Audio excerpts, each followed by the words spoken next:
السكان ديال طريق الخير 14 بمدينه اكادير. جينا هنا امام العمران باش نحتجوا على واحد العمارات اللي عطاوهم لنا في حاله مزريه. شحال نتوما كتسناو بعدا باش تاخذوا السكن ديالكم؟ 8 سنين وحنا كنتسناو من 2012 حتى 2020 شهر 6 عاد عطاونا الشقق ديالنا. خلصتوا 8 سنين؟ 8 سنين بعد عاد عطاوكم من بعد 8 سنين عاد عطاونا الشقق ديالنا. يعني درتوا وقفات؟ درنا وقفات، درنا احتجاجات، درنا كل شيء.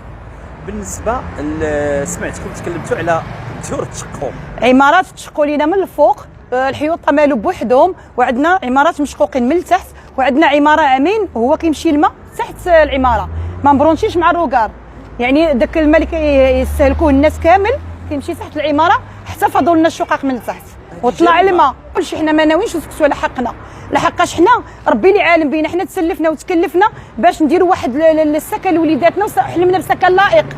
يعني باش غتسنى 8 سنين غتقول غناخذ واحد السكن اللي ما غاديش نوحل معاه كيف كنقولوا، ولكن خدينا الشقق عاودناهم، لقينا الخيوطه، راه عندي صور عندي فيديوهات، لقينا خيوطه مبرونشين بسكوتش كحله باش ملاقيين هكا. يعني المراه اللي بغات تغسل الحيط تقدر تموت غيضربها الضو، ما كاينش تيو ما كاين والو. كي دايره الفينيسيون ديال لا فينيسيون زيرو، الكارثه كارثه بامتياز، ماشي وضع كارثي بامتياز.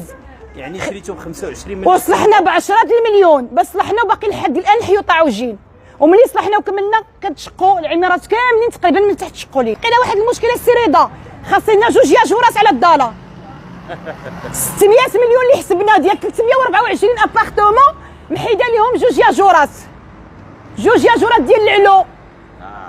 يعني ناقصين لنا 2 ياجورات في العلو. علاش واش حنا مواطنين وحنا مواطنين مغاربه، حنا خصنا ناخذوا حقنا في بلادنا، ناخذوا حقنا، حنا تحرمنا وتحقرنا في البلاد ديالنا. قول لي هاد البلاصه فين ساكنين؟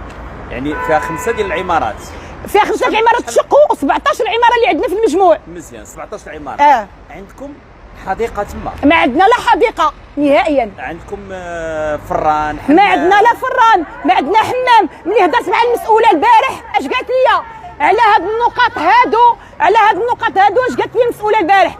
قالت لي حنا الا بغيتو مدرسه ابتدائيه سيروا وزاره التعليم تعطيكم الرخصه باش ديروها، والا بغيتو جامع سيروا لوزاره الاوقاف والشؤون الاسلاميه، حنا شركه عقاريه كنبنيو فقط.